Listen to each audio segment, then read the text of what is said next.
Hey everyone, and welcome to a very spontaneous and quick video. Today we are discussing the devlog 39 of Prehistoric Kingdom, and oh boy, this is the by far most chunky and significant one we have to date. Today's video is about a lot of stuff, and we keep the best for the rest, so to say. You've seen it from the thumbnail. It's about underwater, and we all know how much we love underwater, and that's obviously not only the fact that there's underwater, it's also kind of, something that hints at something else. Anyways, let's go through it real quick. This is the state of it. The May development update is actually in between the alpha stages, where we had obviously the chance to play a little bit, but it was almost like a playable demo of the engine, nothing more, nothing less. And now there's finally some core progression systems. They say in rather significant news, the logic of our core progression system, like park rating, have been written. For the first time in the project's history, we are able to test and simulate the progression of a park, its economy and inventory of animals. More on that in a minute. We want to see that. We first of all get some improved graphics to see before and after. If you ask me, that is a quite significant improvement. The dynamic range, the shadows, the depth of field. In other news, everything looks better. It's like the overall shading looks just like miles better. Something I talked about in my videos and I gave as feedback back to them was really that, no matter in which mode, it looked all a bit weird, a bit washed out in the background. There was a lot to improve, and well, they did. And you can see, just look at those two. It looks like two different things. It's insane. Even though the detail and textures are still the same, it's mostly in the shading. And yeah, that looks just so much better. I'm really looking forward to that. You can see where we are right now. So we are in development report May 2021. And it's, they're just focusing on underwater visuals, the environmental assets like foliage, and you can see where we are right now. Then we have also implementations of audio. So next thing that is very, very interesting is this kind of stuff over here. Can I open that in big? There you go. This is the park overview, and we definitely want to see that. I should have also changed the song, by the way. That was a little bit of a too energetic one, but it is great. So as you can see, there's a lot to see, and if Planet Zoo and Jurassic World Evolution had a baby, that's definitely the stream you would get out of it. In my opinion, it's great because it's exactly the kind of difference that this game makes. It just brings together those two worlds. I love also the finances of that park. I'd love to have them as well. I'm just kidding, but it's just so good. And you can see obviously on the left hand side you've got the rating. It's not all fine because it would have typically 5 stars with everything maxed out, but we can see food rating, drink rating, bathroom rating, shopping, entertainment, education, accommodation. That is very interesting, by the way. We'll get to that, but I'm really interested specifically in that one because that seems almost like hotels, because we do have food, drink, and rest areas, which to me gives like a restaurant. And accommodation is, there is not only a bed for no reason, something really cool, I guess. I'm hinting at hotel, but I think that is definitely hotels. Then you have seen what's your most popular animal. You can see your stuff overview, infrastructure, which buildings you have, the research, which we'll come to in a minute, and just a very cleaned up menu. There's a lot going on, by the way, and also very interesting. The weather, there's also some clear indication that we can see some thunderstorms and stuff. Really, really great. But yeah, let's go a little bit further and we can see the finances. I'm gonna enlarge that as well. So you can see there's a finance report, and for all these Excel friends out there with all these charts and so on, you guys will be more than happy to see stuff like that. This will give you a very good overview of what is going on, what's happening, whatnot. You've got a backer stuff over here, you've got some park management indication, construction costs and stuff like that, and you obviously have the entry, which is set to free over here, by the way. But yeah, this is what you have as a profit, and then in the middle the net profit seems to be at 0 at the point, but this seems to be like a test park. I don't know, but you can see like a very good overview of things here. Let's go on because there's so much more to look at. So then we have got the excavations, and I'm gonna pause the music real quick, and you can see that one over here, which shows you a bit of the excavation monitor, which again, looks obviously very, very close to what you would expect. I mean, you know, there's like a world map and there are some real life dig sites, so it kind of looks the same, you know, let's be honest. One cool thing about this is you can see the change of color over here, that the menu is now in red, also very nice. You can see these turning green and some are locked, and it's basically very similar to Jurassic World Evolution, but you know, Jurassic World Evolution was very similar to JPOG, so that's nothing in particular special or bad or whatever. So I'm really interested to see that. Let's go further into the weather, and weather is obviously something which was already hinted. And you can see part of the many improvements coming to beta. We've been experimenting with the game's weather and atmospheric to see what types of climate conditions we'd be able to simulate. In June, we'll probably start the progression of creating weather presets and fully implementing them into the game's calendar year. Isn't that great to hear? And yeah, you can see this is like a very hazy day, not really rainy, but it could, you know, it could almost be like after rain, and I think this should be rain if I see that correctly over here.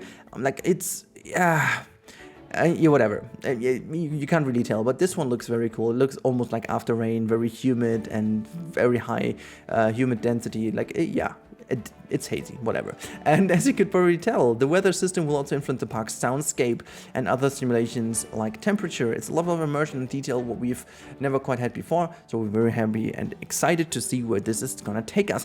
One thing I want to mention about this, and you know, at first they always have the benefit of the doubt, but we all know that we were super hyped for the weather in Planet Zoo, and let's be real, there is not like that crazy much of a difference that weather makes, other than that it looks fantastic and stunning and animals search for shelter or temperature. So I'm really hoping that they may go a tiny bit further and let also the weather impact more what the guests do, more what the preferences on purchased items it does, and also that the animals in general have a tiny bit of a different behavior other than just searching for shelter. But now, this is what we've all been looking for, the underwater view. And I think this was one of the main talking points of the alpha stages, because the water, as great as the water brush is, it kind of raised some question marks, obviously, because the water system, with those different steps in terms of height and depth of the water, they did not really make that much of a clear indication of if we want to have underwater animals or not, diving animals, whatever.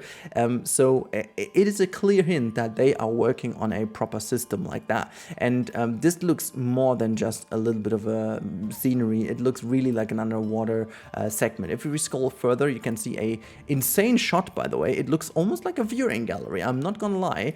This is also obviously our thumbnail, but hell, that looks great, and I'm really curious to see, is there something in the water? I'm gonna definitely increase the sharpness and stuff in Photoshop to see if that works.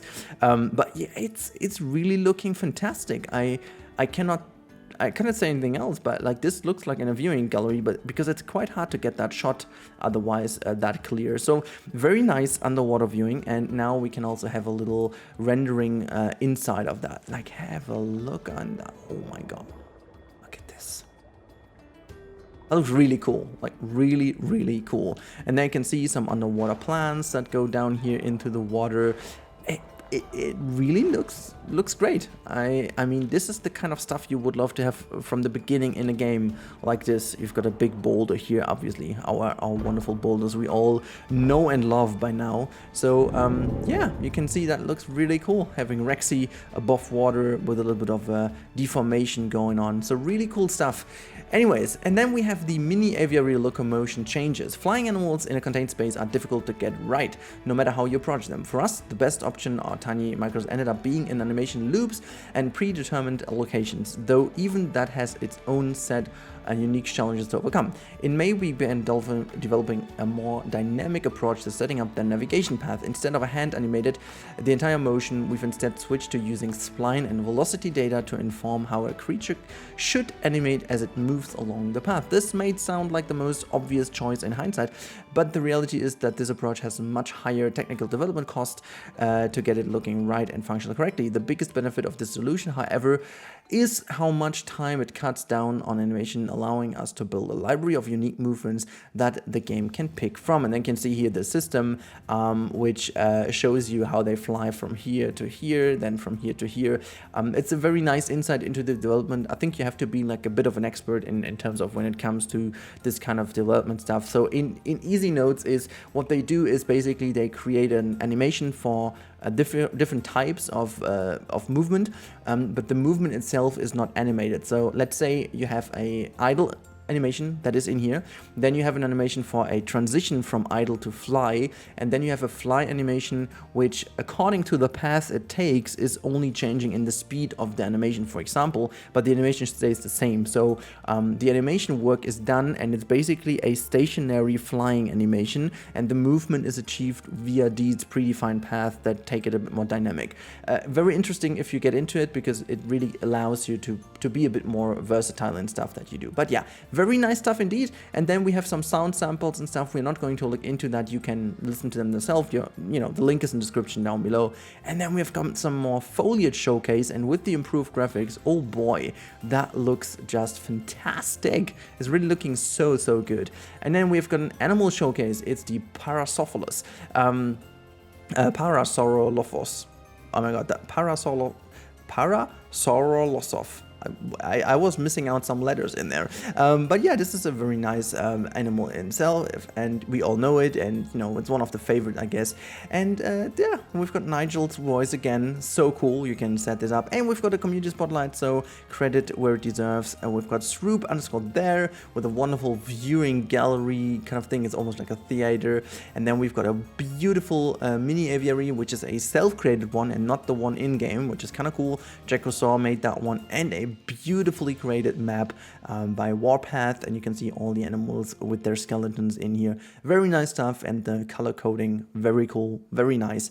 That's it for today. I really hope you guys enjoyed it. It is a fantastic devlog, and I am now sitting here really hyped for the beta to come soon, and I really want to see that, because oh my god, I'm really thriving in this kind of new stuff, and I really want to do this again. And look at that lush forest. I want to do this for Rexy, you know, with all the new foliage, and then have an underwater viewing and blah blah blah. So much cool stuff. Anyways, guys, I really hope you loved it, and please let me know in the comments down below what's your most amazing feature you found in today's devlog, because there's certainly so much. Are you excited? And which kind of, this is a kind of an interesting question. We don't know about any aquatic animal in this game, but if so, which prehistoric animal would you love to see as an aquatic one? I've got some favorites, but let's talk about that in the future. So thank you so much for watching. Stay safe, everyone. Happy week ahead, and goodbye. Stay safe.